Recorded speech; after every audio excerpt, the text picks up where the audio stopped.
Hello दोस्तों, Tiwari D channel में फिर से आप लोगों का स्वागत है। उम्मीद कर रहे हैं आप लोग स्वस्थ होंगे और मस्त होंगे। तो आज हम लोग पढ़ने वाले हैं कक्षा 10 का विज्ञान का 10वां चैप्टर। विज्ञान का 10वां चैप्टर जो है वो फिजिक्स के अंतर्गत रखा है, अर्थात भौतिक विज्ञान के अंतर्गत रखा गया है। जो हमारा साइंस का एनसीईआरटी बुक है, ये जो हमारा एनसीईआरटी बुक है साइंस का, देखिए एनसीईआरटी जो बुक है आपका साइंस का, ये 3 पार्ट में होता है।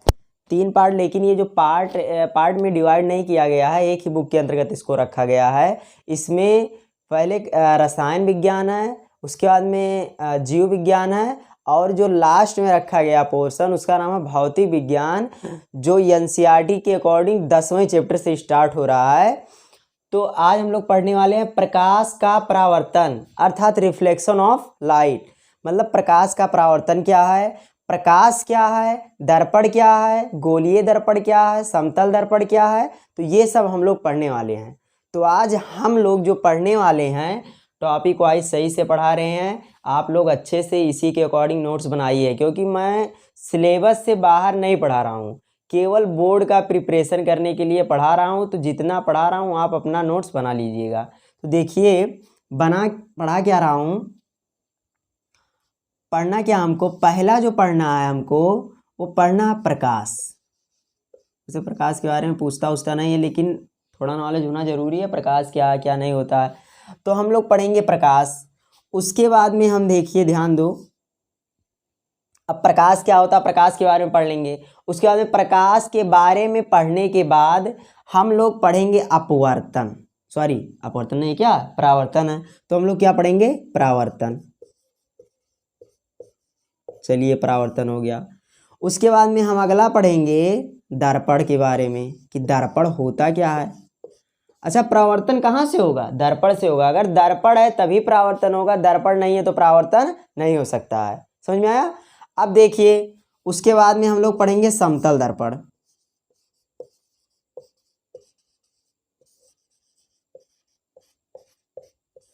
समतल दर्पण हो गया। समतल दर्पण के बाद में हम लोग क्या पढ़ेंगे, क्या पढ़ेंगे, परावर्तन के नियम पढ़ेंगे, परावर्तन का नियम।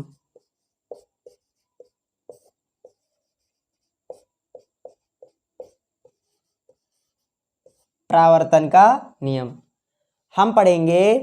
प्रकाश, उसके बाद में परावर्तन, उसके बाद में दर्पण, फिर समतल दर्पण, उसके बाद परावर्तन का नियम, फिर आगे गोलीय दर्पण या और जो भी कुछ है तो उसके अकॉर्डिंग पढ़ते जाएंगे। पहले इतना पढ़ेंगे हम लोग। तो ध्यान दीजिए, अच्छे से बता रहे हैं आप लोग, कोऑपरेट कीजिए, नोट्स बनाइए और ज़्यादा से ज़्यादा पढ़ाई कीजिए।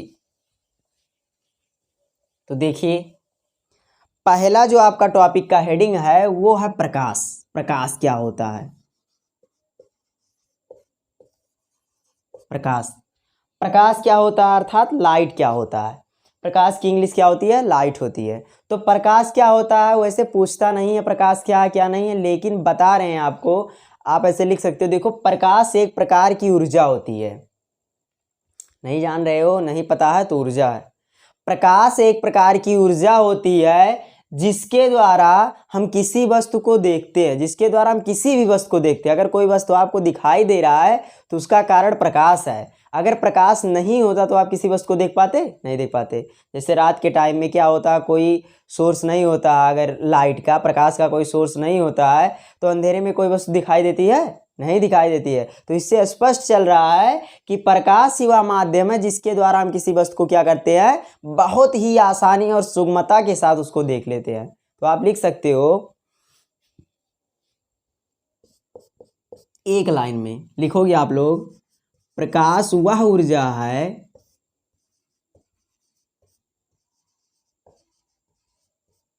जिसकी, वह ऊर्जा है जिसकी सहायता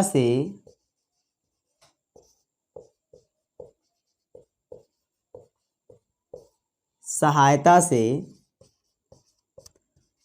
हम दूसरी वस्तुओं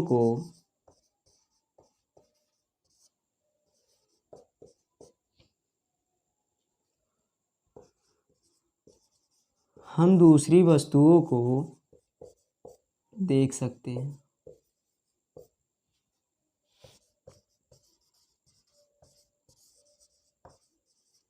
प्रकाश का और बहुत महत्वपूर्ण भूमिका है।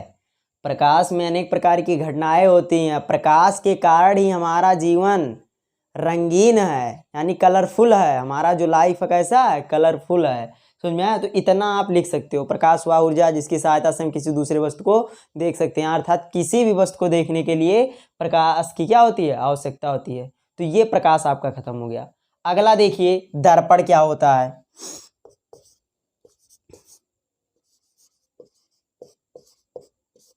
ये कुछ डिफिनेशन आपको पढ़ना पड़ेगा। समझ में आ रहा? कुछ डिफिनेशन आपको पढ़ना पड़ेगा, ठीक है।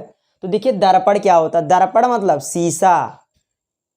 इसे देखो, जो आप फेस देखते हो, चेहरा देखते हो, वही दर्पण है। क्या है? दर्पण है। तो देखिए दर्पण क्या होता है। किसी चिकनी सतह को अगर आप कलई कर रहे हो, कलई मतलब उसके किसी लेयर में से 2 लेयर होता है। ये कोई सतह हो गया, सपोज कर रहे हैं, ये सतह हो गया। अब ये सतह हो गया, अगर इसके किसी भी लेयर को हम कलई कर रहे हैं या लेड ऑक्साइड लगा रहे हैं, मतलब कलई कर दे रहे हैं, उसको कलई कर रहे हैं। लेकिन इस प्रकार कलई कर रहे हैं कि अगर इधर कलई कर रहे हैं तो इसका जो इधर वाला पृष्ठ होता है वो परावर्तक का काम करे, अर्थात परावर्तक पृष्ठ की तरह व्यवहार कर रहा है। तो वह जो आप उस टाइप का जो शेप बना है, उस टाइप का जो आकार बना है, वो क्या कहलाएगा? दर्पण कहलाएगा। तो दर्पण के लिए लिख सकते हो, किसी चिकनी पृष्ठ को कलई करने पर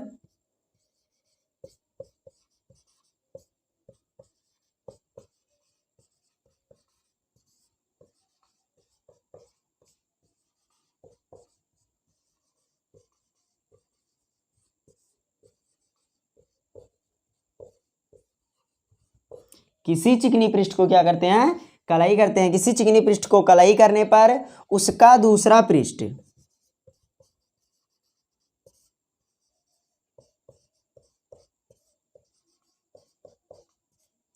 परावर्तक की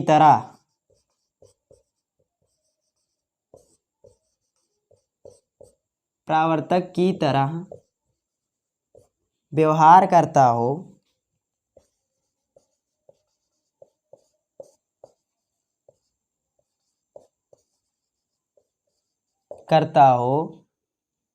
क्या कहलाता है? दर्पण कहलाता है।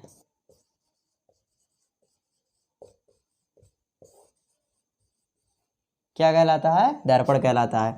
किसी चिकनी पृष्ठ को कलई करने पर उसका जो दूसरा पृष्ठ होता है वो परावर्तक की तरह यदि व्यवहार कर रहा है तो वो क्या कहलाएगा? दर्पण कहलाएगा। क्या कहलाएगा? दर्पण कहलाएगा। समझ में आ रहा? अब ये हो गया दर्पण।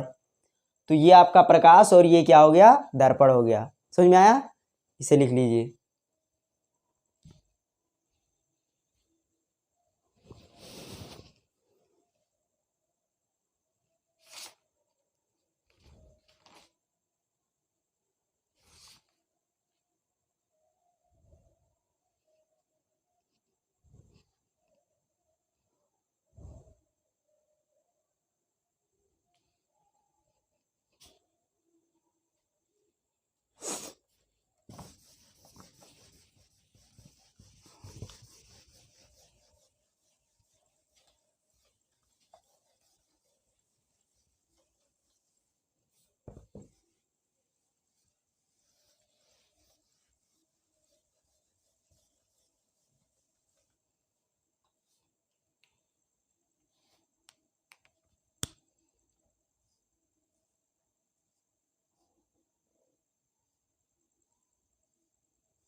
अब देखिए आप, अगला जो हेडिंग है, अगला हेडिंग क्या है? समतल दर्पण। तो देखिए समतल दर्पण के बारे में भी एग्जाम में नहीं पूछता, कभी कभार पूछ लेता है वो ऑप्शनल में।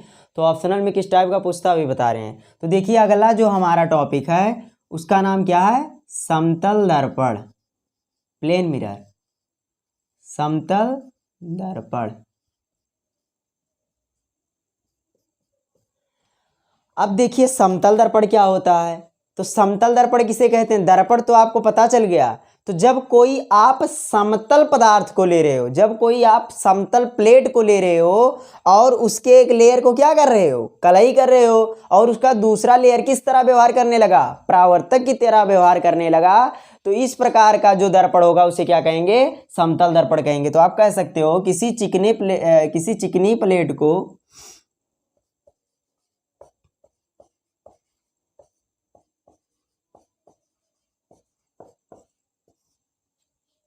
किसी चिकने प्लेट को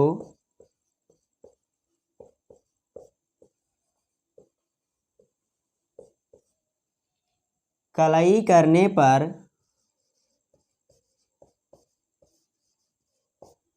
बने दर्पण को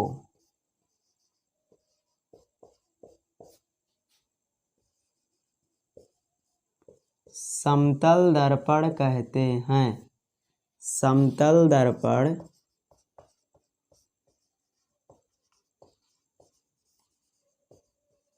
समतल दर्पण कहते हैं।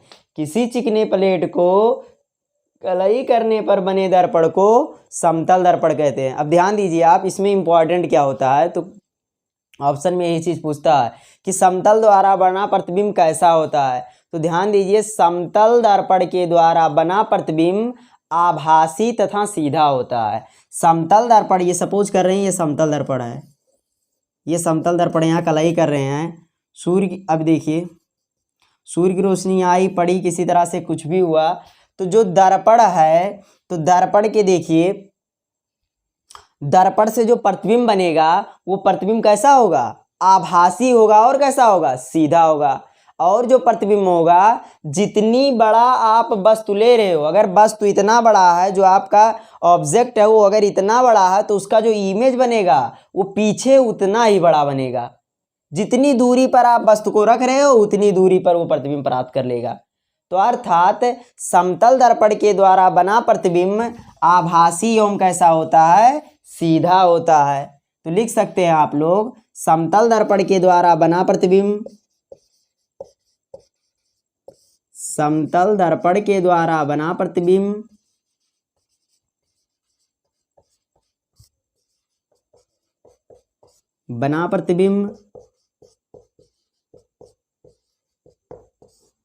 आभासी एवं सीधा होता है।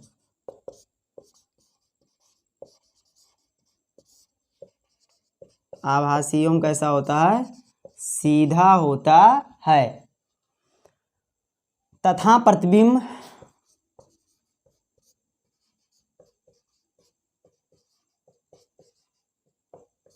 वस्तु के बराबर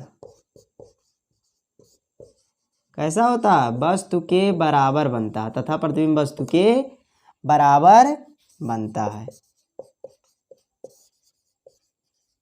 प्रतिबिंब वस्तु की क्या होता है, बराबर होता है, और उतनी ही दूरी पर बनेगा जितनी दूरी पर वस्तु लिया जाए। तो चलिए, इतना आप अगर समतल दर्पण के बारे में लिख रहे हैं तो बहुत है। अर्थात किसी चिकने प्लेट को कलई करने पर, किसी चिकने प्लेट को कलई करने पर जो दर्पण प्राप्त होता है उसे क्या कहेंगे, समतल दर्पण कहेंगे। समतल दर्पण के द्वारा बना प्रतिबिंब क्या होता है, आभासी होता है और सीधा होता है। समझ में आया? इसे नोट कीजिए आप लोग।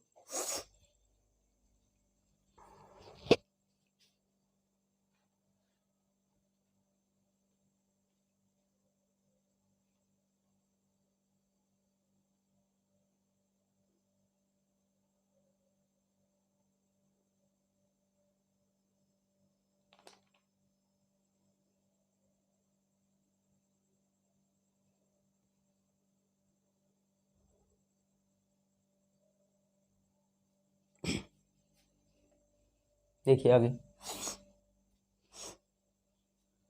देखिए प्लेट होता नहीं है, समतल होता है। प्लेट कैसा होता है, समतल होता है ऐसे प्लेट। ठीक है, यहाँ पे समतल ही लेना है, प्लेट जो है कैसा लेना है, समतल ही लेना है। आगे देखिए,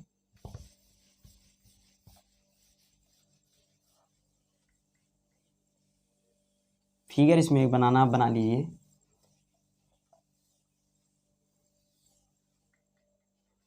देखिए बना रहे हैं फिगर। ये आपका समतल दर्पण हो गया।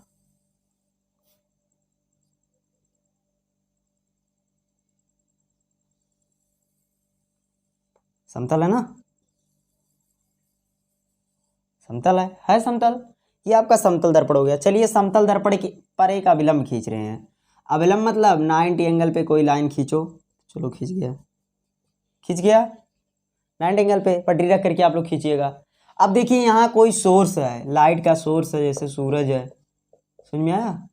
ये लाइट का सोर्स है। अब लाइट का सोर्स है तो यहाँ से प्रकाश की किरण आएगी। प्रकाश की किरण आकर के पड़ी, फिर क्या होती है, पढ़ने के पश्चात फिर इसी माध्यम में क्या होती है, वापस लौट जाती है। देखिए आप लोग, हुआ क्या, प्रकाश की किरण आई, आ करके पड़ी और पुनः उसी माध्यम में क्या हो गई, वापस लौट गई। तो यहाँ पे कुछ डिफिनेशंस और हैं, तो आप लोग देखिए थोड़ा ध्यान से। देखिए समतल दर्पण में क्या हो रहा है, प्रकाश की किरण आ रही है, आने के पश्चात वो समतल दर्पण पे पड़ी, समतल दर्पण पे पड़ रही है, अर्थात परावर्तक पृष्ठ पर पड़ रही है। जो ये पृष्ठ है, ये कैसा पृष्ठ है, परावर्तक पृष्ठ,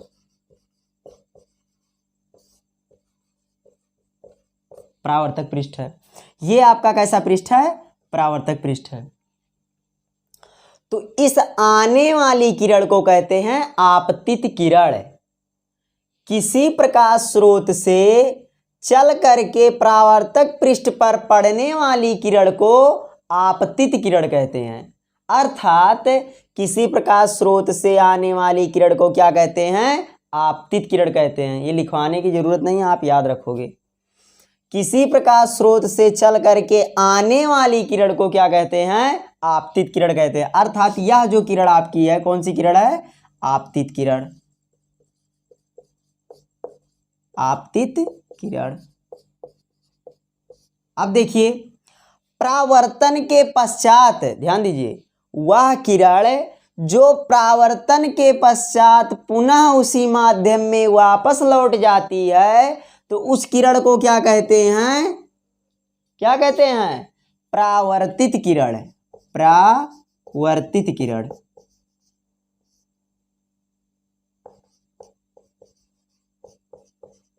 परावर्तित किरण कहते हैं वह किरण जो परावर्तक पृष्ठ पर पड़ने के पश्चात कैसी हो गई, परावर्तित हो गई। तो इस किरण को क्या कहेंगे, परावर्तित किरण कहेंगे। और ये क्या होता है 90 एंगल पे, अभिलंब होता है। समझ में आया, परावर्तक पृष्ठ पर खींची गई लंबवत रेखा को क्या कहेंगे, अभिलंब कहेंगे। अभी जो और भी डिफिनेशन है उसका बताया जाएगा। तो आपतित किरण, परावर्तित किरण, और ये क्या हो गया, अभिलंब हो गया। अभिलंब का बहुत काम है, अभिलंब याद रखिएगा, ये अभिलंब हो गया। अब ध्यान दीजिए आप लोग, एक चीज और ध्यान दीजिएगा, ज़्यादा से ज़्यादा देखिए, लिखवा नहीं रहे हैं, बोल रहे हैं, आप लोग लिख लीजिए अगर मन कर रहा है तो। देखिए ये क्या होता है, तो देखिए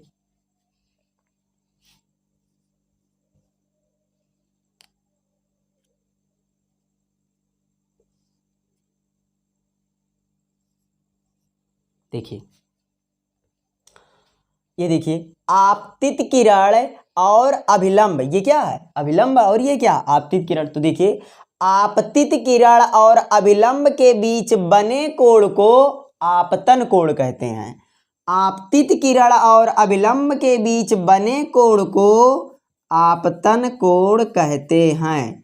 आपतित किरण और अभिलंब के बीच बने कोण को आपतन कोण कहते हैं। अर्थात आपतित किरण और अभिलंब के बीच जो कोण बनता है उस कोण को क्या कहते हैं, आपतन कोण कहते हैं।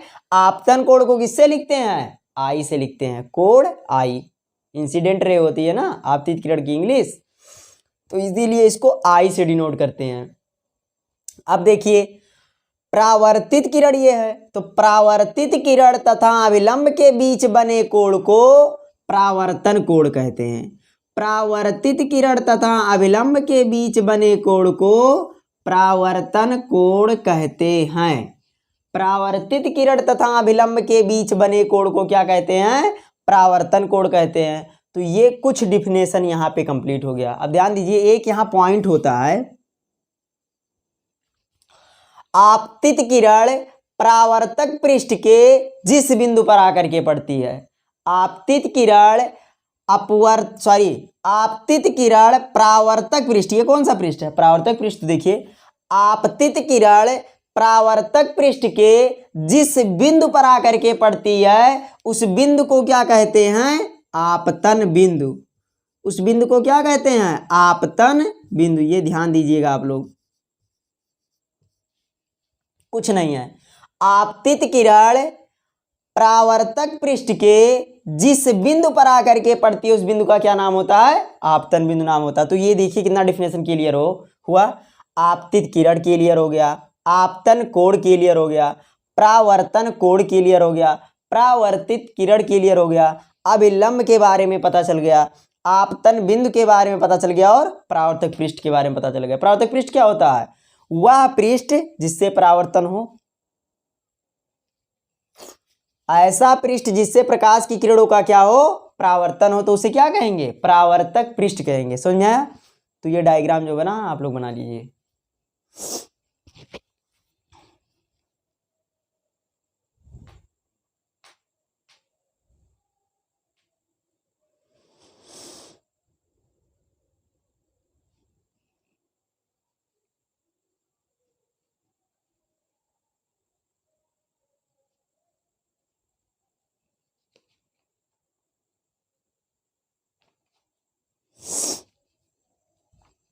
अब देखिए, ये हो गया, डायग्राम बन गया ना। आगे देखिए,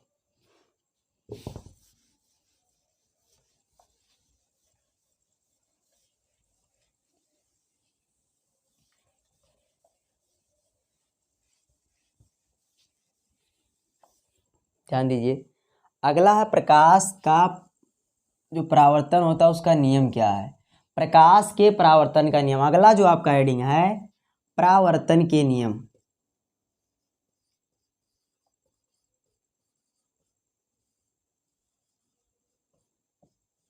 परावर्तन का क्या है? नियम है। देखिए, किताब से टॉपिक वाइज पढ़ा रहे हैं, एकदम टॉपिक वाइज किताब से पढ़ा रहे हैं, एकदम प्रकाश का जो परावर्तन है, परावर्तन के बारे में। अगला देखिए, जो परावर्तन का नियम होता है उसके बारे में बता रहे हैं। तो ध्यान दीजिए, ये सब देखिए बुक में है, जो भी दिया गया बुक में सब पढ़ाया जा रहा है। समझ में आ रहा है? तो देखिए, प्रकाश के परावर्तन का नियम। तो परावर्तन का नियम जानने के लिए सबसे पहले आपको क्या पढ़ना पड़ेगा? परावर्तन होता क्या है, परावर्तन होता क्या है। तो परावर्तन के बारे में हम देख ले रहे हैं, रिफ्लेक्शन के बारे में देख ले रहे हैं। किसके बारे में? रिफ्लेक्शन के बारे में देख रहे हैं कि प्रकाश का परावर्तन होता क्या है। तो ध्यान दीजिए, देखिए ये आपका समतल दर्पण हो गया समतल दर्पण, कलई कर दे रहे हैं, कलई हुआ। अब क्या हुआ? इस पे अभिलंब खींच दे रहे हैं, खींचे अभिलंब, खींच गया। कोई आपतित किरण आकर के पड़ी और पुनः उसी माध्यम में क्या हो गई? वापस हो गई ना। तो देखिए, जब प्रकाश की किरण किसी माध्यम से चल करके किसी दूसरे माध्यम के परावर्तक पृष्ठ पर पड़ने के पश्चात, जब किसी माध्यम से प्रकाश की किरण चल करके किसी दूसरे माध्यम के परावर्तक पृष्ठ पर पड़ने के पश्चात पुनः उसी माध्यम में वापस लौट जाने की घटना को प्रकाश का परावर्तन कहते हैं। किसी माध्यम से चल करके प्रकाश की किरण जब परावर्तक पृष्ठ पर पड़ती है, पड़ने के पश्चात पुनः उसी माध्यम में वापस लौट जाती है, तो इस घटना को प्रकाश का परावर्तन कहते हैं। देखिए, लिख रहे हैं यहाँ पे डिफिनेशन। जब प्रकाश की किरण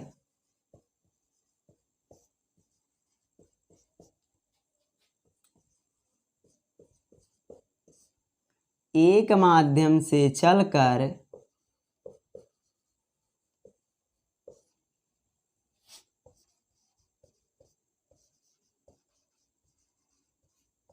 किसी दूसरे माध्यम के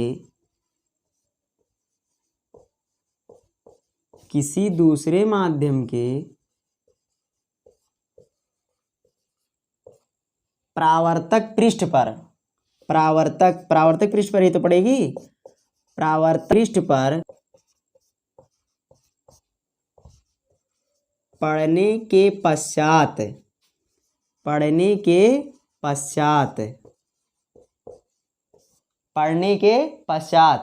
पुनः उसी माध्यम में, उतने ही कोण पर पुनः उसी माध्यम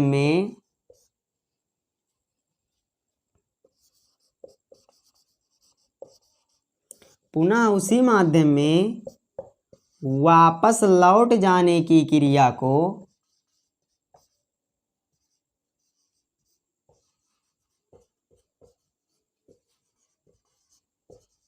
वापस लौट जाने की क्या घटना हो रही है ना, घटना को प्रकाश का परावर्तन कहते हैं। प्रकाश का परावर्तन कहते हैं।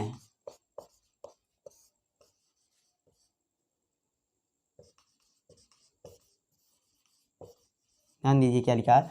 जब प्रकाश की किरण एक माध्यम से चल करके किसी दूसरे माध्यम के परावर्तक पृष्ठ पर पड़ने के पश्चात अर्थात बाद पड़ती है, पड़ने के तुरंत बाद पुनः उसी माध्यम में क्या होती है, वापस लौट जाती है, और इसी घटना को क्या कहते हैं, प्रकाश का परावर्तन कर दीजिए। आप लोग देख लीजिए, एकदम प्रैक्टिकली देखिए। ये आपका हो गया समतल दर्पण, ये आपका हो गया समतल दर्पण, यह अभिलंब हो गया आपका। सूर्य की प्रकाश यहाँ से आई और इस पर पड़ी, तो देखिए ये कोई माध्यम है और परावर्तक पृष्ठ थोड़ा सॉलिड होगा, माध्यम चेंज, तो इस माध्यम में परावर्तक पृष्ठ पर पड़ा और पड़ने के पश्चात उतने ही कोण पे पुनः उसी माध्यम में वापस लौट गया, आया और गया। इसी घटना को क्या कहते हैं, प्रकाश का परावर्तन कहते हैं। आप मतलब मैं सही कह रहा हूँ, पूरा वीडियो अच्छे से देखिए, जितना वीडियो इस चैप्टर में बनेगा, 2 वीडियो 3 वीडियो, आप लोग रेगुलर होकर के ठीक से पंचुएट होकर के इसको देखिएगा। मतलब सही कह रहे हैं आप, हर एक क्वेश्चन लगाओगे, जितना न्यूमेरिकल आएगा, अभिकिरण आरेख खींचने के लिए आएगा, और अगर आपको परावर्तन समझ में आ रहा है तो मैं गारंटी दे रहा हूँ आपको अपवर्तन भी समझ में आएगा, क्योंकि सेम प्रोसेस है, थोड़ा सिर्फ डिफरेंट है। जो यहाँ अवतल दर्पण करेगा वहाँ वो उत्तल लेंस करेगा, यहाँ दर्पण वहाँ लेंस हो जाएगा, और कुछ डिफरेंट नहीं है। अगर दर्पण समझ पा रहे हो तो लेंस आराम से समझोगे आप लोग, अगर परावर्तन समझ रहे हो तो अपवर्तन समझोगे। और सबसे ज़्यादा अगर प्रश्न फिजिक्स में, पूरे साइंस में कहीं से उठता है, ये मान के चलिए, तो वो आपका देखिए कौन सा है, 10वां चैप्टर प्रकाश का परावर्तन तथा अपवर्तन। तो परावर्तन पढ़ रहे हो, अपवर्तन पढ़ाएंगे। उसके बाद में यहाँ से उठेगा, या तो फिर अगला चैप्टर 13वां चैप्टर होता है फिजिक्स का, विद्युत, वहाँ से उठता है बड़ा बड़ा पर 7-7 नंबर का जो आपका विज्ञान का आता है वहीं से उठता है और यहाँ से उठता है। तो मतलब इसको आप लोग एकदम अच्छे से पढ़िए, जितना पढ़ा रहे उतना ही पढ़िए, उससे ज़्यादा नहीं पढ़ना, क्योंकि एनसीईआरटी के किताब के अकॉर्डिंग हेडिंग बाय हेडिंग जितना है उतना ही पढ़ा रहे, उससे ज़्यादा पढ़ा ही नहीं रहा हूँ। किसी दूसरे पब्लिकेशन से या और किसी दूसरे बुक से नहीं पढ़ा रहा हूँ कि कोई रेफरेंस बुक है, एनसीईआरटी का जो बुक है उसी से मैं पढ़ा रहा हूँ।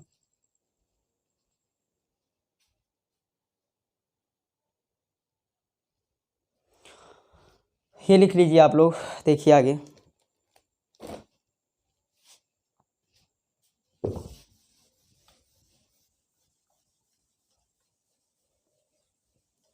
अगला देखिए, परावर्तन तो हो गया, अब परावर्तन का नियम क्या होता है, परावर्तन का क्या होता है, नियम क्या होता है, जो उसका रूल है उसका रूल क्या होता है। तो देखिए अगला हेडिंग है परावर्तन का नियम।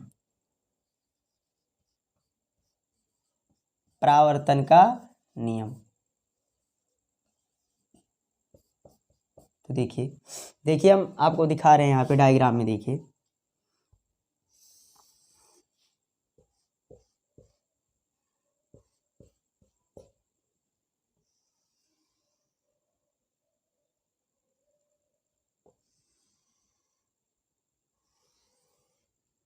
आपतित किरण, परावर्तित किरण, अभिलंब, और ये क्या है, आपतन बिंदु, है कि नहीं है। देखिए जिस पर ये और ये स्थिर हो, उस बिंदु का नाम क्या है, आपतन बिंदु है। तो देखिए आप लोग जानते हो इस कोण को क्या कहते हैं, आपतन कोण, इस कोण को क्या कहते हैं, परावर्तन कोण। तो जो होता है परावर्तन का नियम होता है, जो पहला नियम होता है परावर्तन का, वो होता क्या है, आपतन कोण परावर्तन कोण के क्या होता है, बराबर होता है। आपतन कोण परावर्तन कोण के क्या होता है, बराबर होता है। खत्म हो रहा टॉपिक आपका। आपतन कोण परावर्तन कोण के क्या होता है, बराबर होता है। तो इसका नियम क्या है, पहला नियम है आपतन कोण बराबर, आपतन कोण बराबर किसके होता है, आपतन कोण बराबर परावर्तन कोण। आपतन कोण बराबर होता है परावर्तन कोण के। आपतन कोण किसके बराबर होता है, परावर्तन कोण के। आपतन कोण किसके बराबर होता है, परावर्तन कोण के। अर्थात एंगल आई बराबर एंगल आर।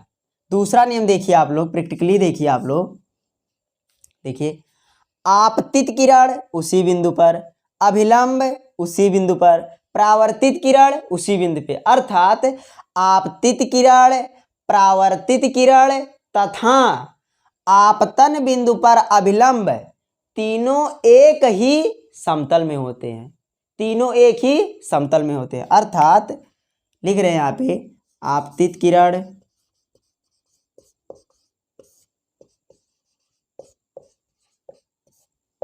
परावर्तित किरण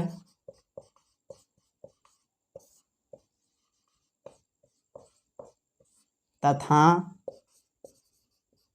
अभिलंब, तथा कहाँ पर, आपतन बिंदु पर, तथा आपतन बिंदु पर अभिलंब,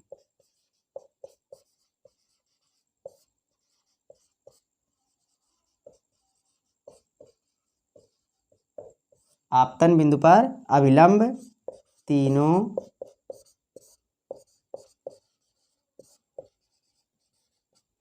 एक ही समतल में होते हैं।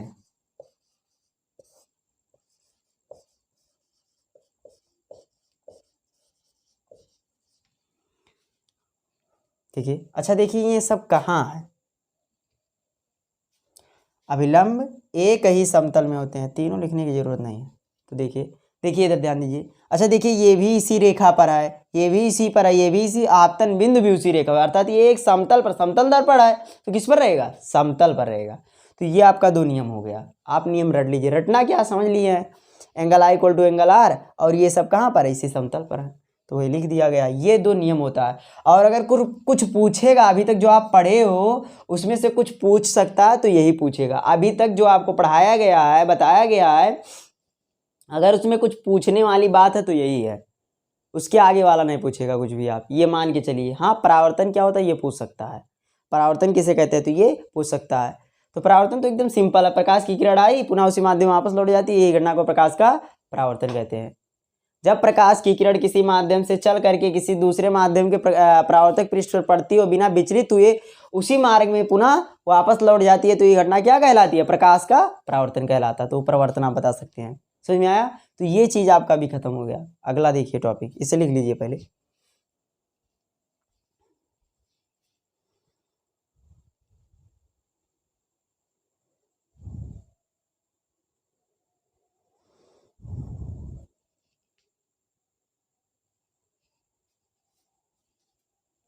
अब देखिए वीडियो ज़्यादा लॉन्ग नहीं करेंगे, छोटा छोटा वीडियो रहेगा, तो इसमें थोड़ा सा और देख लीजिए, उसके बाद में फिर अगला मतलब अगले वीडियो में और पढ़ाया जाएगा।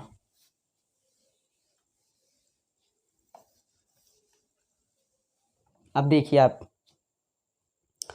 आगे आपको पढ़ाना है,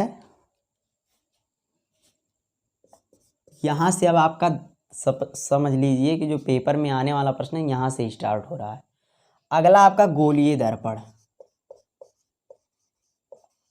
इसी के बारे में आपको पढ़ना है। जो दर्पण है वो आपको गोलीय दर्पण के बारे में, स्फेरिकल मिरर जो पढ़ना है आपको, गोलीय दर्पण के बारे में पढ़ना है। अभी तक जो आप लोग पढ़ रहे थे वहाँ से केवल 2 क्वेश्चन बताया गया है, अब यहाँ से पूछेगा गोलीय दर्पण से। देखिए आप, देखिए यहाँ गोलीय दर्पण क्या होता है। देखिए कोई खोखला गोला है, खोखला मतलब समझते हो कि बीच में क्या हो, कुछ सॉलिड चीज ना, अर्थात क्या हो, खोखला। अब इस खोखले गोले को यहाँ से कट कर रहे हैं, ध्यान दो, और कहाँ से कट कर रहे हैं, यहाँ से कट कर रहे हैं। अब इस खोखले गोले को कट कर रहे हैं तो देखिए इसकी आकृति कैसे बन गई, देखिए ये बन गया इसका आकृति, और इधर का आकृति ये बन गया। तो देखिए यही हो गया गोलीय दर्पण। जब किसी खोखले गोले को इस प्रकार काटा जाता है कि उसके किनारों के भाग परावर्तक पृष्ठ की तरह व्यवहार करने लगे, उस पर जब कलई उलई किया जाए तो उसके किनारों के जो पार्ट होते हैं परावर्तक पृष्ठ की तरह व्यवहार करने लगते हैं, तो इस प्रकार के दर्पण को गोलीय दर्पण कहते हैं। जब किसी खोखले गोले को इस प्रकार काटा जाता है कि उसके किनारों के भाग परावर्तक पृष्ठ की तरह व्यवहार करने लगे, तो इस प्रकार के दर्पण को क्या कहते हैं, गोलीय दर्पण कहते हैं। तो देखिए लिख रहे हैं डिफिनेशन,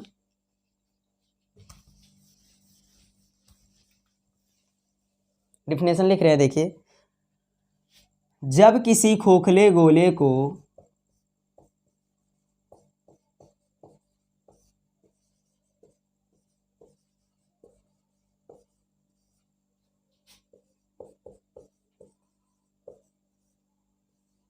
जब किसी खोखले गोले को इस प्रकार काटा जाए,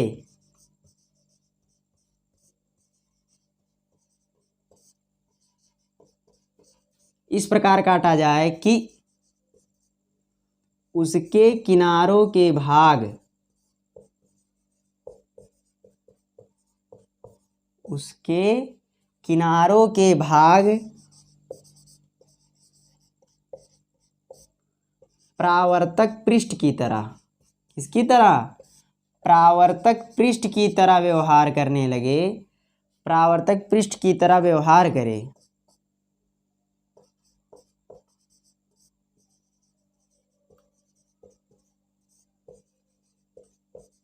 व्यवहार करे, गोलीय दर्पण कहलाता है।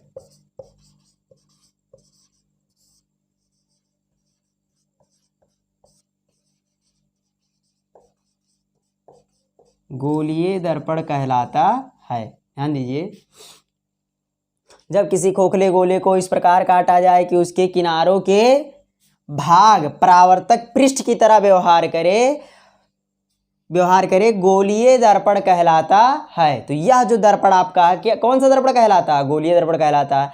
अब गोलीय दर्पण देखिए दो प्रकार से कटा है। एक का परावर्तक पृष्ठ इस तरह दिख रहा है, उभरा हुआ, देखिए यहाँ पे ऐसे तो था, कट किए हैं, तो दो टाइप का बन रहा है ना। तो एक का जो है पृष्ठ, परावर्तक पृष्ठ उभरा हुआ दिख रहा है, एक का परावर्तक पृष्ठ कैसा दिख रहा है? दबा हुआ दिख रहा है। तो इसके अकॉर्डिंग जो गोलीय दर्पण होता है, तो गोलीय दर्पण दो प्रकार का होता है। गोलीय दर्पण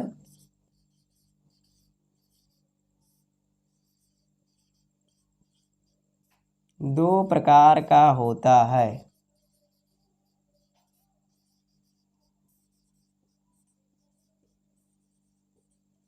गोलीय दर्पण दो प्रकार का होता है। कौन कौन? पहला आपका है अवतल दर्पण, कॉनकेव,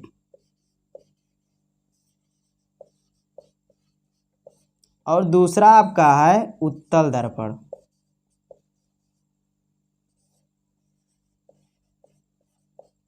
अर्थात गोलीय दर्पण दो प्रकार के होते हैं, अवतल दर्पण और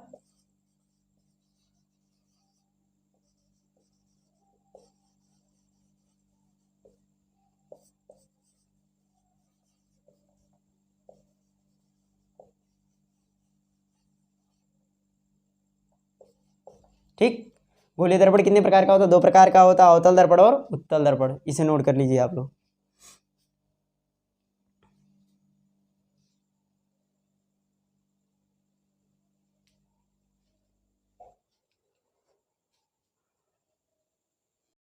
क्योंकि गोलीय दर्पण दो प्रकार का होता है, हम लोग पढ़ चुके थे। तो पहला जो होता है प्रकार अवतल दर्पण है।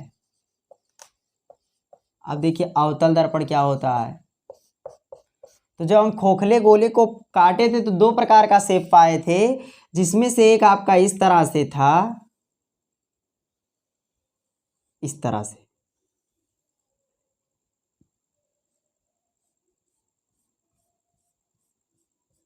इस तरह से था, इस तरह से था। तो अभी देखिए ये जो लाइन खींचे, अभी आपको नहीं पता, अभी बताया जाएगा क्या होता है क्या नहीं होता, ठीक है। तो आप ये देख लीजिए केवल।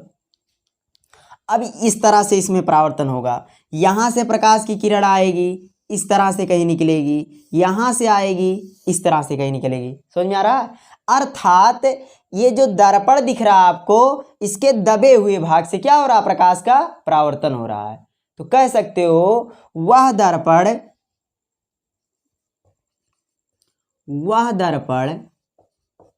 जिसके दबे हुए भाग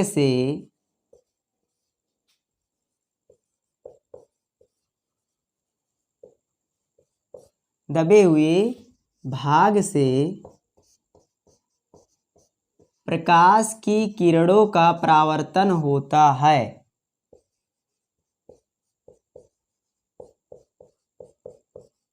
प्रकाश की किरणों का परावर्तन होता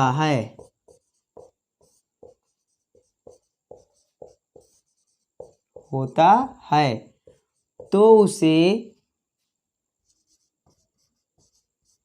अवतल दर्पण कहते हैं।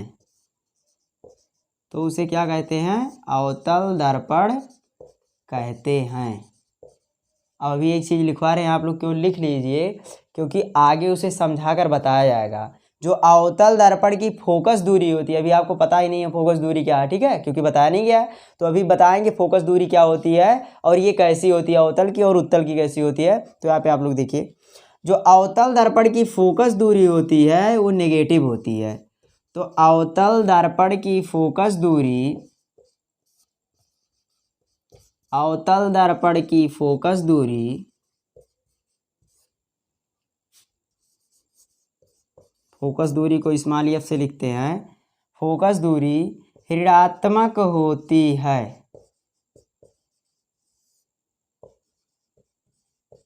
कैसी होती है? ऋणात्मक होती है। अवतल दर्पण की फोकस दूरी ऋणात्मक होती है। आगे देखिए आप, ये फिगर बना सकते हो आप। ये रे हैं जो रे मत दिखाई, ये केवल इस तरह से बना सकते हो, इस तरह से बना रहे हैं।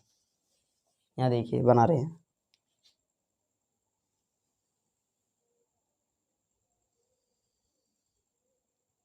ये आपका हो गया अवतल दर्पण। यहाँ से पीछे कलई कर दीजिए हल्का हल्का।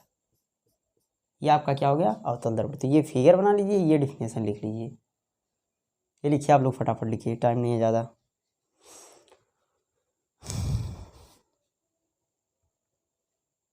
आगे देखिए आप लोग,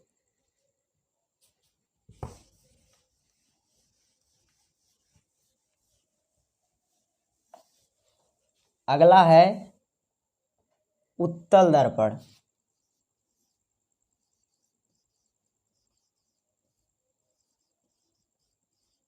तो जस्ट उसका क्या होता है? अपोजिट होता है।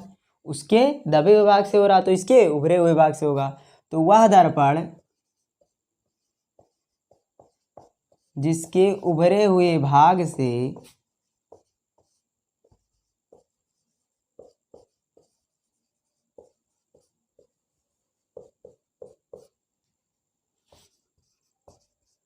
प्रकाश की किरणों का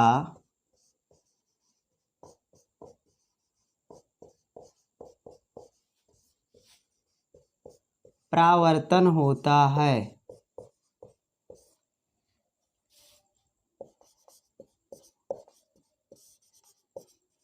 प्रकाश की किरणों का परावर्तन होता है, उत्तल दर्पण कहलाता है। उत्तल दर्पण कहलाता है। अब देखिए, जो उत्तल दर्पण की फोकस दूरी होती है वो धनात्मक होती है। तो आप लिख सकते हो, उत्तल दर्पण की फोकस दूरी, याद रखना न्यूमेरिकल में काम आएगा। उत्तल दर्पण की फोकस दूरी धनात्मक होती है। फिगर बना रहे हैं आप लोग, बना लीजिए।